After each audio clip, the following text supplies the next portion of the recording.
Alors, bonjour à tous, on se retrouve pour une nouvelle vidéo où cette fois-ci je vais vous parler de Google Ads. Je vais vous parler de Google Ads et des fausses croyances et des idées perçues autour de Google Ads, surtout quand on est débutant. Alors, première des choses, c'est les fameux faux clics, c'est les fameux clics frauduleux. Donc, il y a beaucoup de personnes, quand ils découvrent Google Ads, ils se disent tout de suite, bon bah c'est normal, hein. Premier réflexe, c'est de se dire, ah mais en fait, si quelqu'un clique tous les jours sur mon annonce, je vais perdre mon budget. Non, parce que Google Ads a mis en place un algorithme qui permet de repérer les faux clics.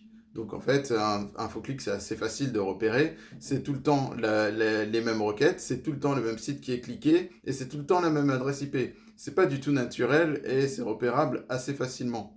Et en plus de ça, ça va vous favoriser. Si, comment dire, si quelqu'un clique tous les jours sur votre annonce quand il tape un mot-clé, au bout d'un moment, Google va vous mettre plus en avant parce qu'en fait, vous êtes la réponse la plus pertinente vu qu'on clique tout le temps sur votre annonce. Et donc, vous allez avoir, par ricochet, plus de visiteurs et être mieux positionné sur Google Ads. Donc, au pire, ça ne fonctionne pas ou au pire, ça vous avantage. Donc, oubliez cette fausse croyance-là et on passe directement à la deuxième. La deuxième, ça concerne le SEO. On parle de Google Ads, mais ça concerne le SEO. Je vais vous expliquer. En fait, quand vous faites du Google Ads, beaucoup de personnes se disent « Ah, je fais du Google Ads et du coup, ça va améliorer mon référencement naturel aussi. » Parce que Google va se dire Je fais de la publicité, j'utilise sa régie publicitaire et en plus de ça, il y a beaucoup de visiteurs sur mon site, donc ça donne un bon signal en référencement. » Non, je connais beaucoup de sites web qui font du Google Ads depuis des années et leur position en référencement naturel n'a pas vraiment bougé. C'est deux choses complètement différentes. Google Ads et le SEO, c'est deux choses complètement différentes, pardon, je retrouve plus mes mots. Et en fait, l'un n'a pas d'impact sur l'autre. Si vous voulez, il y a certains facteurs qui sont pris en compte dans l'algorithme de Google et ils sont plus ou moins connus. Il y en a certains qui sont connus, d'autres qui ne sont pas encore connus. Mais ce qui est sûr, c'est que la régie publicitaire de Google ne fait pas partie de l'algorithme de Google pour classer les résultats en référencement naturel. Vous devez travailler les deux en synergie, mais vous devez travailler les deux. Et vous ne pouvez pas travailler un en pensant que ça va impacter l'autre. Pas du tout.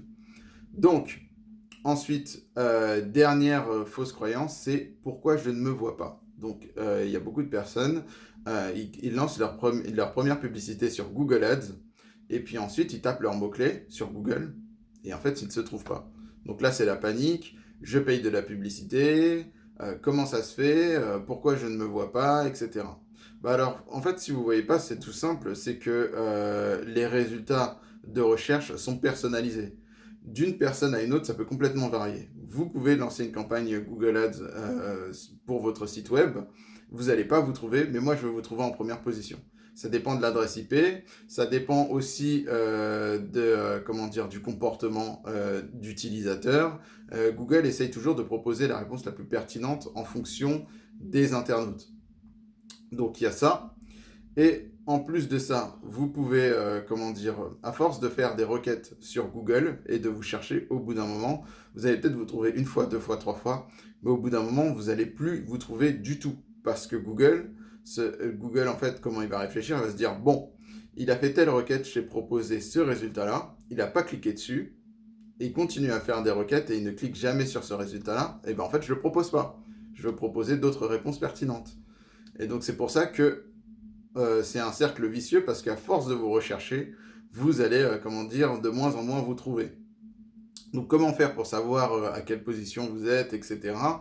Est-ce que vous apparaissez ou pas dans votre interface Google AdWords? Vous regardez les impressions ou le taux d'impression en première position. C'est la statistique la plus fiable. Oubliez vos tests avec votre téléphone, avec votre ordinateur, avec l'ami d'un ami qui est situé dans telle région, etc. C'est rien du tout comparé aux données de Google. Les données de Google sont les données les plus fiables et vous devez vous focaliser sur ces données-là. Donc voilà pour les fausses idées reçues sur Google Ads. J'espère que cette vidéo vous a été utile. Je m'excuse pour hier, j'ai pas publié de vidéo et comme d'habitude, quand j'ai du retard, je me rattrape et je vais en publier deux aujourd'hui. Voilà, et on se retrouve pour la deuxième vidéo juste après. Bonne journée.